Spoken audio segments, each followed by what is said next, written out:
Salut les amis, content de vous retrouver pour une vidéo unique sur la chaîne. Aujourd'hui, on va chez Bruno qui a commandé à Michel non pas un bac, mais seulement la vitre avant. Allez, bonne vidéo à tous.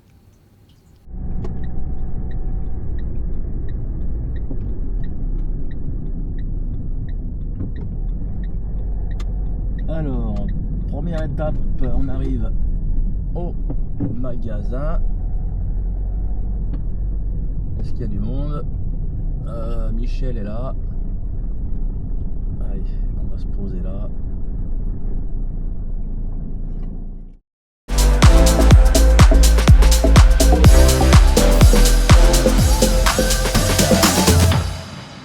Nous sommes arrivés chez Bruno. La vitre a été livrée hier par un transporteur car elle est un peu encombrante. Elle est en acrylique, elle mesure 3 mètres par 1,80 m de haut et 60 mm d'épaisseur. Son poids est de 390 kg. On a donc recruté du monde pour la mettre en place car c'est plus compliqué que de porter un bac. Vu la taille de la vitre, le bac est donc en conséquence puisqu'il mesure 4 mètres de façade, 2,30 m de haut et 1,60 m de profondeur, soit à peu près 15 000 litres d'eau.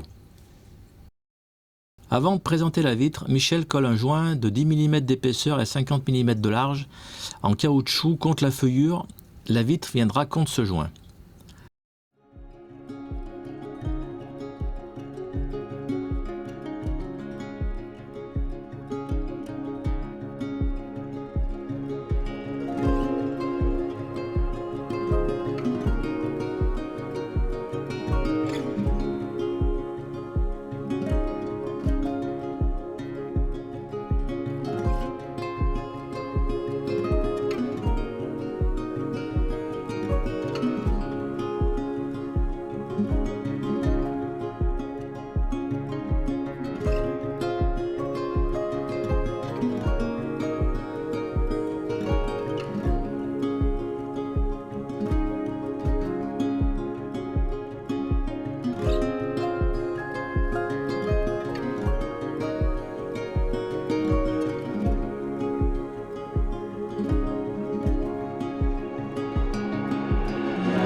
On arrive au moment fatidique. On se met d'accord sur le mode opératoire. On va commencer par lever cette masse, puis on va enlever les films de protection.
On prépare les ventouses et on soulève le devant pour l'amener sur le premier chariot.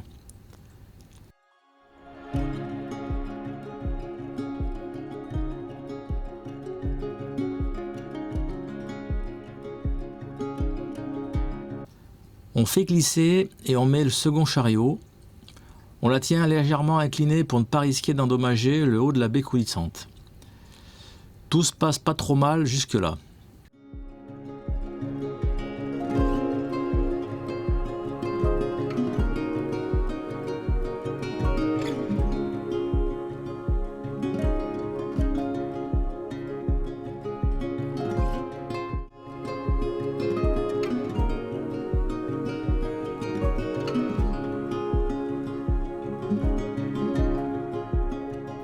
place le troisième chariot.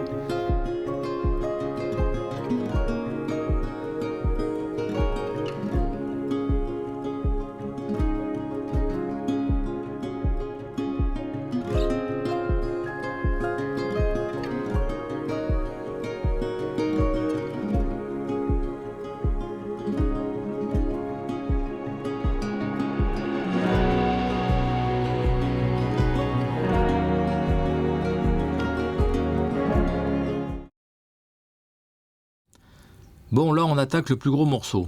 Il ne s'agit pas d'aller trop vite. D'après la maquette, il faut incliner la vitre pour la rentrer, puis la redresser de l'intérieur du bac et la plaquer contre le joint. Il y a environ 3 cm de jeu entre la vitre et la maçonnerie. Sur la maquette c'est simple, mais avec le poids et le peu d'espace pour tourner, ça va être chaud. On va mettre du temps pour bien se comprendre sur la façon de faire. J'ai accéléré la séquence. On va mettre 20 minutes pour placer la vitre correctement. À l'intérieur du bac, il y a des cales en bois pour faire reposer la vitre à la bonne hauteur et pouvoir la faire glisser sans devoir la soulever car la vitre ne repose pas sur le sol.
Ça y est, la vitre est en place, elle est maintenue par sécurité.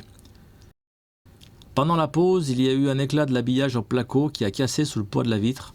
Rien de grave, ce sera comblé par du silicone. Maintenant, Michel va placer un joint tout le tour pour combler le jeu entre la vitre et la maçonnerie.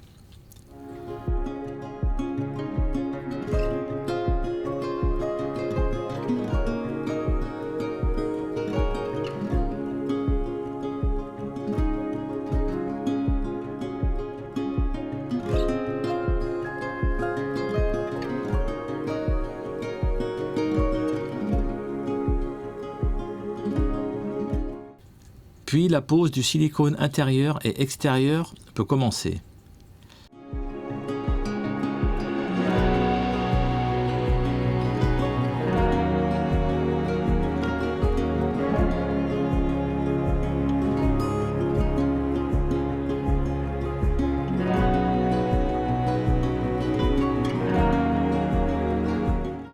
Michel va passer une bonne 50aine de tubes sous la surveillance des inspecteurs des travaux finis.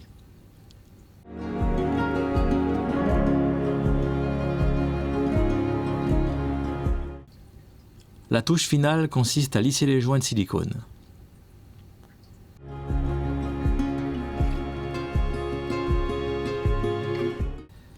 Bon, je ne vous ai pas encore parlé de ce qu'il va y avoir dans ce bac.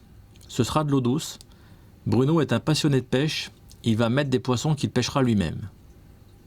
En attendant, Michel a confectionné une filtration géante de 2,40 m de haut par 50 cm de large et elle sera placée dans l'angle avant.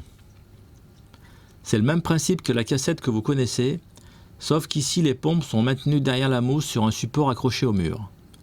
Le rejet de pompe passe par le haut de la filtration, une sur la surface et une dirigée à 45 degrés vers le bas. Il y a 2 pompes de 20 000 litres/h. Bruno a réalisé cette barque qu'il va immerger pour créer l'élément principal du décor. La mise en eau débute avec de l'eau de conduite. C'est toujours un grand moment avec de l'excitation et une pointe d'inquiétude. Après une bonne journée de remplissage, le bac est plein. L'étanchéité de la vitre est bonne. Il ne reste plus qu'à attendre la fin du cycle de l'azote pour commencer à peupler. Cette première vidéo se termine avec un bac en eau. On fera un suivi avec l'introduction des poissons. Je vous dis à bientôt pour de nouvelles aventures aquariophiles. Salut!